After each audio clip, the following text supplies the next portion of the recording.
Welcome to this session, Integration into What? Immigration and Multiculturalism. And this is a session that's been put on in partnership with Academy of Ideas, which organises the festival, and also Don't Divide Us. Throughout Europe, the issue of historically high immigration levels has been raising massive questions about the future of society, and I think it's fair to say has become a bit of a lightning rod for political polarisation in the recent period. Some surveys in the UK suggest that 2/3 of people now believe that immigration is too high, and I think it's fair to say that that's replicated in a number of different countries in Europe. Many talk about tensions and hostility generated by new populations of foreign-born immigrants and ask, well, how is it that society and the economy can deal with the increasing volumes of new arrivals?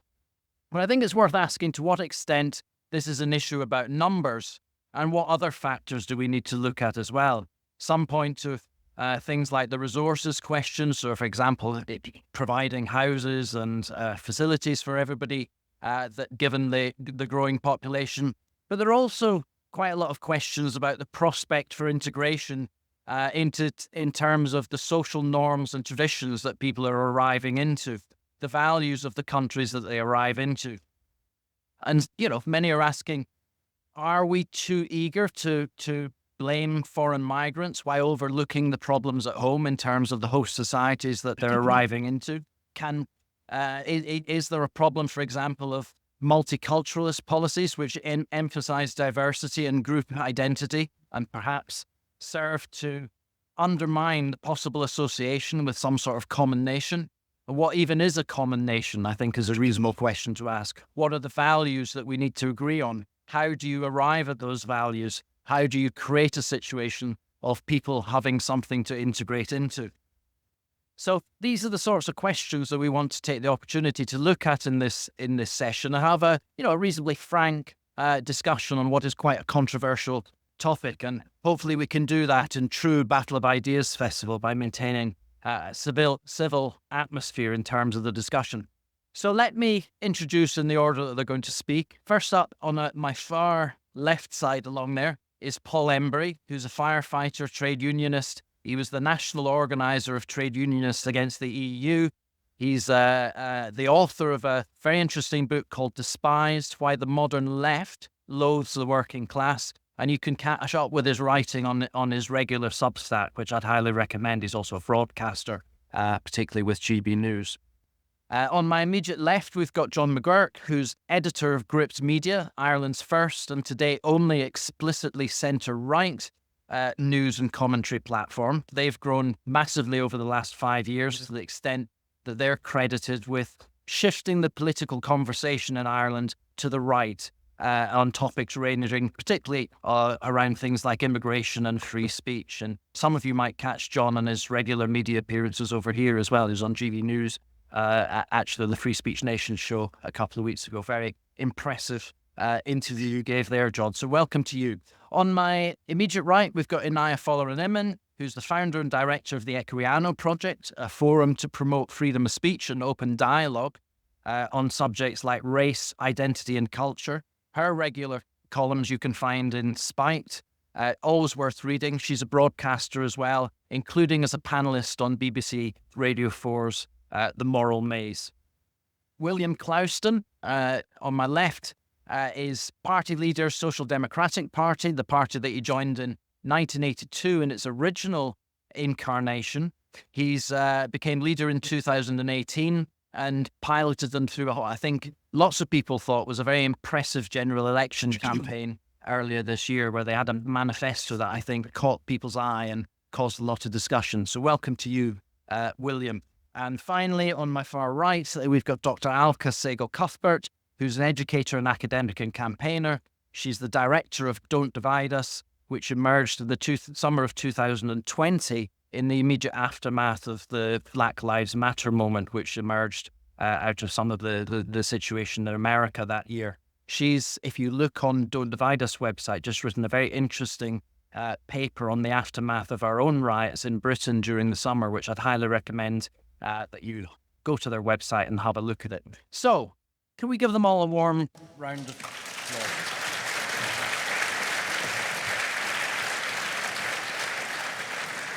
I'm sure you're familiar with the format now. They've got 5-6 minutes to make some introductory remarks, and then I'm going to come straight out to you for some questions to get a discussion going. So, Paul, kick off with you. Thank you very much, Chair. Thanks, everybody. I am that rare thing. I am somebody in the Labour Party and the trade union movement who believes in regulation of the labour supply and isn't a massive fan of state-sponsored multiculturalism. So enjoy me while you can, because there's not many of us around these days on the left. Immigration and multiculturalism are two massive issues, and I think how we handle those issues will, I think, determine the shape of our country for many years to come, possibly irrevocably. And I always start from the position that in a free and open society, I think everybody has to be at liberty to live their lives as they wish within the parameters of the law. The right to dress as they choose, to eat what food they want, to worship the God that they want. And we should be tolerant of those choices, even though those are choices we may not necessarily personally make ourselves. And that's what some people have called soft multiculturalism. But I think what we've had in this country is something different. It's very much a sort of top-down, state-sanctioned multiculturalism that really emphasizes and actively promotes the separateness and differences between people and different groups, and tells us that all cultures are equally valid, which I think is a pernicious idea. And that's very much what some people would regard as a hard form of multiculturalism, which I think has proven to be extremely divisive. I don't think there's anything wrong with a country having a dominant culture, seeing that culture as a general good, defending it through public policy, but at the same time welcoming people who come into the country and inviting them, if they so wish, to be part of that culture. And I think that countries that take that approach generally tend to be more harmonious than countries that take the opposite approach. I often cite the example of Japan, which is, not a perfect country. No country is, but it's a very culturally homogenous country. It doesn't obsess about promoting diversity and difference and separateness at every opportunity. But I don't think anyone would seriously argue that Japan isn't broadly a very civilized, tolerant, safe, and well-ordered society. And having taken the opposite approach, as we've done in Britain now for so many years, I think we've become an extremely fragmented nation. And I think that we are witnessing in some of our communities social disintegration on quite a rapid scale.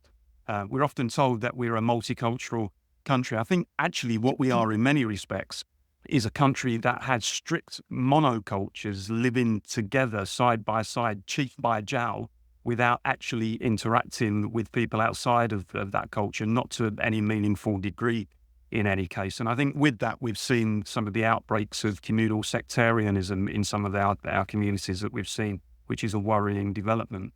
I think at the same time, we've had this thing that Professor Eric Kaufmann, who I know is here this weekend, I don't know if he's in the room, but it's termed asymmetrical multiculturalism, which is the phenomenon really where, if you like, the indigenous population is constantly told it's important to celebrate other cultures at the same time as whenever they express their own identity or try to celebrate their own culture, often that's quite frowned upon by the liberal intelligentsia, or they're told that culture is synonymous with slavery or empire, is nothing really to be particularly proud of, or in the case of England, there isn't any kind of distinct identity or culture at all. And I think that angers people, that angers ordinary people, because they can see the bias in it, and it jars with their sense of who they are, it jars with their sense of where they came from and who their ancestors were. And I think that's given rise in many respects to the simmering tensions that we've seen within our communities over quite a few years now, and the tensions that, for example, exploded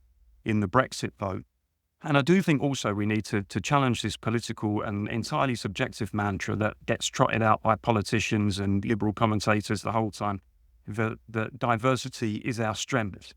In fact, the truth is, it's our greatest challenge, if we're honest about it. And we should be interested, I think, in what's true, not necessarily what makes us feel good. And it kind of gets trotted out now like some kind of incantation from a new religion. So, members of the intelligentsia know that they have to constantly repeat it if they're going to be welcomed into the Church of the Enlightened Progressives or whatever it might be. That's the thing I think that we need to challenge. And I don't think you can have the debate about multiculturalism without placing it in the context of immigration numbers. The whole debate about immigration and the substantial increases that we've seen in numbers over recent years, that debate does go hand in hand, because I think if you allow the system to break in the way that we've done, if you allow numbers to get out of control, what you'll find is that often, I think, for entirely understandable reasons, incomers will congregate and gather together in particular communities and therefore have no particular incentive to integrate. And what that does, I think, is builds the barriers between different communities and puts an increasing strain on community cohesion and social solidarity. And that term, for me, social solidarity, is the key, because in my view, I think harmonious and high trust societies are absolutely rooted in the concepts of social solidarity, that sense of a collective identity, that shared national identity, shared customs and languages and so on, things that we can all feel part of, no matter our racial background or where we came from. And I think most reputable studies show that the greater a country tries to emphasize its diversity, the weaker social solidarity becomes, and the harder it becomes to get people to buy into the concept of paying taxes and a welfare state and so on. And I'll finish on this, Chair. I think all decent people would and should abhor the idea that anyone should be treated less favorably because of the color of their skin, because of their racial background or where they've come from.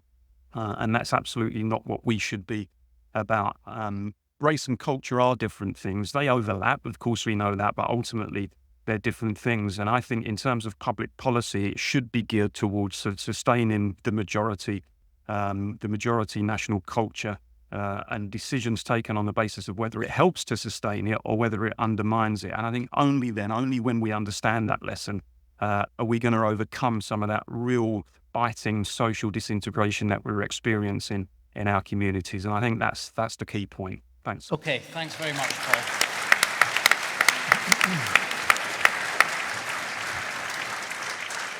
Lots of very useful things in there to get us started off. Let's go to John. First of all, thanks so much for inviting me here. I'm conscious that I'm the only person on the panel who's not a UK citizen or subject. And I use the second word because one of the things that strikes me walking into this magnificent venue is that as a non-British person, the first thing you see is a portrait of His Majesty King Charles III on the wall downstairs. And that hits you. It hits me. It hits me at a gut level because it is an expression of identity. That portrait of the King tells me I'm in the United Kingdom. It tells me that there is a national identity here that identifies with him as father of the nation. And I make that point because I think sometimes these debates evolve beyond where they should be, which is, I think, at first principles. Because I think we first of all have to ask ourselves the question, what is a nation? There are three, arguably four if you include the Cornish on this island. There's the English, there's the Welsh, there's the Scottish. All three of them have a separate and distinct and unique and recognizable culture. People here recognize Welsh culture, they recognize Scottish culture, they recognize Englishness. And those cultures form. The nations exist. The reason the nations exist is because of a shared commonality and identity. If you take that away, we must ask ourselves the fundamental question, are they still nations? And that is why I think you get to the core of this debate, because identity is more than just who you feel you are in the context of this question. It fundamentally comes back to a much bigger question, which is loyalty. I love and respect this country. I love and respect the United Kingdom. I hope never to see conflict between my nation and the United Kingdom. But ultimately, identity is loyalty. And ultimately, identity is in the question of, were there ever to be conflict between this nation and my own across the Irish Sea? First of all, you guys would win. But secondly, unfortunately, much as I admire the King, I would be compelled not to stand on his side. Being British means that portrait that's where you stand. That is fundamentally where you stand. And the question we have to ask in the context of multiculturalism, is that true of many of the cultures in our society? And I don't ask that in an accusing way or to be provocative or to point the finger at anybody and call them disloyal, but I ask it as a question that we should be asking as Western nations, which is, do we any longer value the idea that the people who live amongst us must share not only our values, but a loyalty to our commonality as a group of people? Are we all in this together when the proverbial shit hits the proverbial wall? That's the fundamental question. And I think one of the problems with multiculturalism is that it tolerates an answer to that question that many of us don't agree with at a gut level. Norman Tebbit, this will be old ground to many of you here. Norman Tebbit articulated this in what he called the cricket test, where he said that if you are a third or fourth generation person from the Indian subcontinent living in Britain, and the test match team of India come to Old Trafford to play England in a test match, what side are you cheering for if you're a third or fourth generation migrant? And the answer is, if the answer to that question is you're cheering for India, then that is a problem. And I can say that as a representative of an Irish nation who have infested the world with our immigrants. But there's a difference between having an identity and having an attachment. So I always give the example of the Notre Dame Fighting Irish American football team, which some of you may or may not know, is the most twee, embarrassing, almost offensive characterization of Irishness you'll ever see. Their mascot is a literal leprechaun with his fists up. The supporters go and they wear green and they drink green Guinness and they behave like a couple from Missouri on St. Patrick's Day. And they're proud of that Irish identity. But I'm telling you now, it is a suit of clothes that they wear, a celebration of their heritage and where they came from. It is not their loyalty. There is nobody who supports the Notre Dame football team, who lives in the United States and is from South Bend, Indiana, who is opposed to the United States and would choose Ireland over it in the very unwise event of a military conflict between Ireland and the United States. Not only for reasons of loyalty, but also for reasons of self-preservation, one assumes. So I think it's very important to because I think this debate gets caught up often in the differing questions of multi-ethnic versus multicultural. There is nothing wrong with a multi-ethnic society. The United States is the greatest example of a relatively successful multi-ethnic society in history. Multicultural is different, though, because culture, ultimately, in the context of national debates, is a question about, it is that gut check question of, does that portrait on the wall represent me, or does my loyalty lie with somebody else overseas? And I think in a society where we are not very careful in terms of who we're admitting into our countries, that the answer to that question isn't, maybe not in the first generation, but certainly in the second, it's to the man on the wall. That's a problem. And I think that's a debate that we have to be confident enough to have more openly than we do, because it's not about race. It's about where your loyalties lie. And I think in this country, and I think I'm going to say it, although it will certainly offend people, I think in the context, for example, of the protests one sees on the streets of London each week about the events in the Middle East, I am not sure that there is a large section of society here that always identifies first and foremostly with the man on the wall downstairs. And I think that's a problem that this country, and indeed mine, and indeed France, and indeed many others, has yet to come to terms with. Thank you. Okay, thanks, John.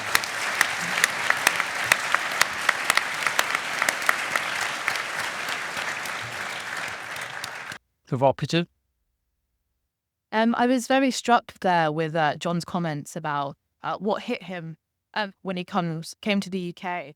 And I had a very similar experience quite recently. I spent the last week in Nashville, Tennessee in America. And, whilst you're a tourist, you go out of your way to kind of understand and experience the distinctiveness of a culture. Whilst thinking about this question that I knew that I was going to come here today, it really did actually strike me, the distinctiveness and the substantive nature of the localized culture in that particular part of America. And actually, when you go there, a lot of the young people are wearing, a cowboy hat and cowboy boots. And a lot of people went out of their way to tell me, well, you must go to this particular restaurant or you must go to this particular museum, because they were very proud of their local culture and their identity.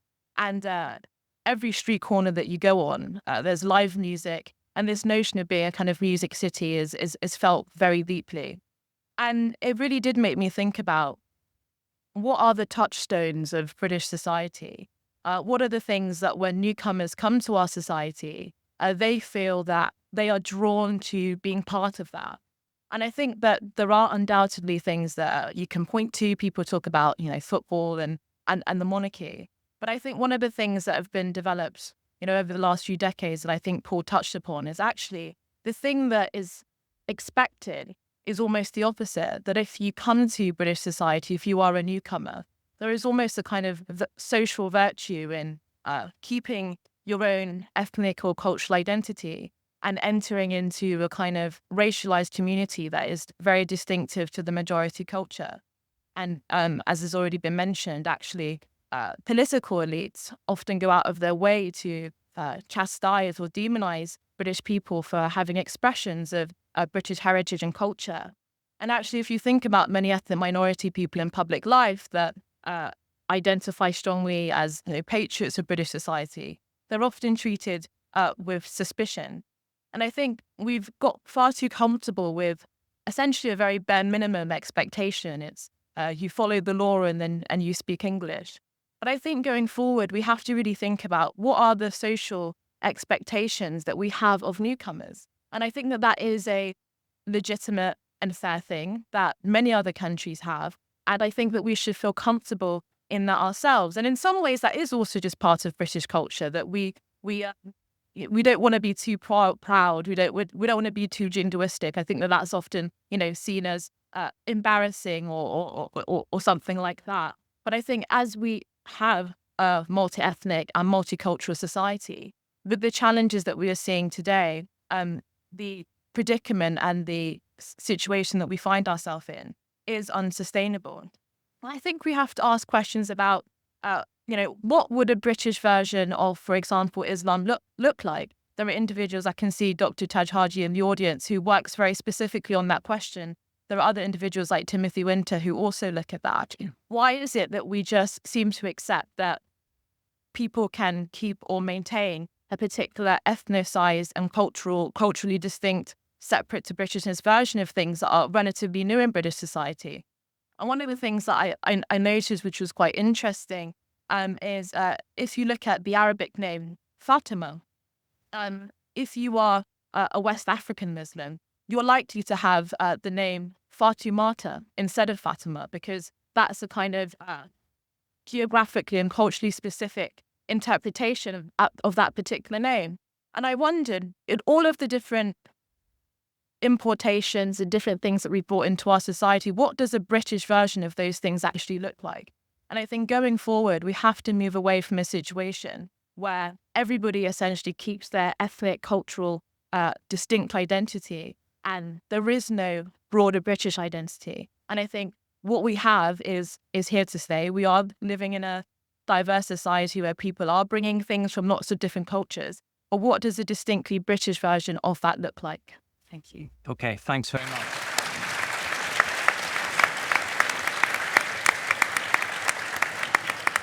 You raised some very useful, but also quite tricky and controversial and questions that there's often not a lot of agreement in terms of how you resolve. So it's good to get those out and into the discussion. William. Thanks. Can everyone hear me? Good to be here. I think the challenge amid atomization and the loss of common life is to find a new us. That's the challenge that we face. I'll make 3 observations.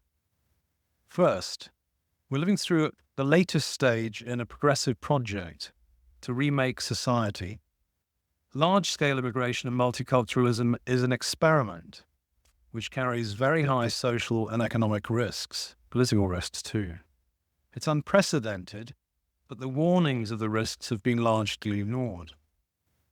In-group preference, clannishness, that hardy perennial racism, and the fact that human beings can at times be violent animals should be weighed against any radical multiracial project and multicultural project.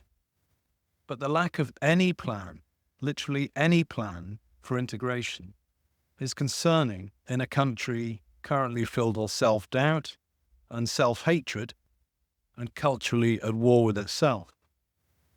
This session poses the question, integration into what? And I think that's a good question. I think it's the key question. Quote, Europe has contrived to weaken national identities at a time when the legitimacy of its institutions has never been more widely questioned. It is a dangerous place to launch an experiment in liberal utopianism. That's John Gray. I think he's right. Or he's certainly right to raise the warning. Second, it's vital to grasp that immigrants make the places they go to a lot like the places they come from. Assimilation, in the sense of full assimilation, is a myth. Cultural traits, beliefs, practices are highly persistent across generations. They're sticky. I think it's unreasonable and unrealistic to expect people to simply shed their beliefs on arriving, particularly religious beliefs and deeply held cultural beliefs. It's not going to happen. Anyway, won't happen. So if you import millions of people with belief X, do not expect them to change it to belief Y. Culture migrates. Third point, superdiversity is not a strength. Largely agree with what Paul said on this. The slogan, diversity is our strength, is an unscientific cliche, a piece of crude political propaganda, really. Bob Putnam was correct in saying that some diversity can be a strength, but that superdiversity lowers social trust, solidarity, and ultimately sharing. And that's what the data says. And I think David Guthart was also right to ask the question 20 years ago, too diverse, ? I think the lesson is that diversity must have limits. It's a challenge. And if we don't take it seriously, as John Gray has written, Beirut might be our likely destination. So, solutions. How are we to improve national solidarity? First, and this is the most difficult actually, bring the question of migration and border security under democratic control by aligning it to public sentiment. Alice has mentioned that about 70% of people want immigration under tighter control, largely ignored. The survival of the nation state as a coherent and safe dominion depends on border control. These are basics, absolute basics. But this will be harder than many people realize. Why? Because our political elites have lied to us and ignored us for a generation. And policy is currently outsourced to transnational legal architectures of various kinds. Second, end our chronic addiction to mass immigration. Stop using immigration as a short-term fix to plug gaps in the labour market. Train British people, give them the skills they need to do the jobs we need. Third, and this is heresy, adopt a principle that immigration should benefit the British people. Again, I would argue this is basics. Therefore, immigration has to be more selective and lower in total numbers. Despite what the ruling class thinks, our country is not a shop and it's not a charity. Fourth, end all DEI appointments and ban critical race theory in public institutions. Accusative, anti-white gaslighting.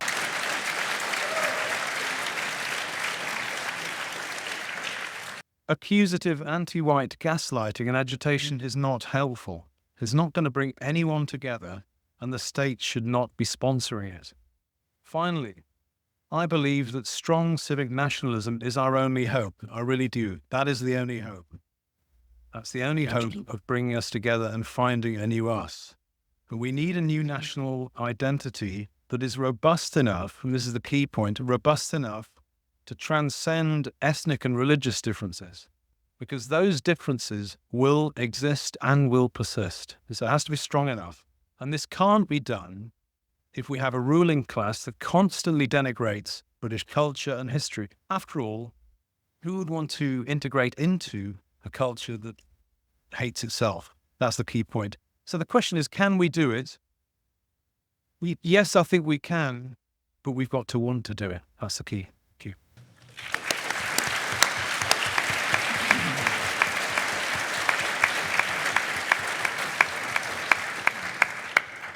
Thanks, William. All sorts of interesting questions, I think, come out of that. I mean, for example, if the historic identity of the country is one of tolerance or toleration, then should you be banning things? Does that not go against the spirit of your national identity that you're trying to get people to integrate into? But don't answer that just now. We can come back to things like that. But Alka, your thoughts? Thank you. It's always lovely to hear a round of applause when anybody suggests getting rid of equity, diversity and inclusion organisations. That's very much what central to their dividers. What I would ask, though, is that if you clapped with that, next time you're having a conversation in your workplace or amongst friends where this kind of casual acceptance of diversity or protecting minority rights comes up, please do challenge it.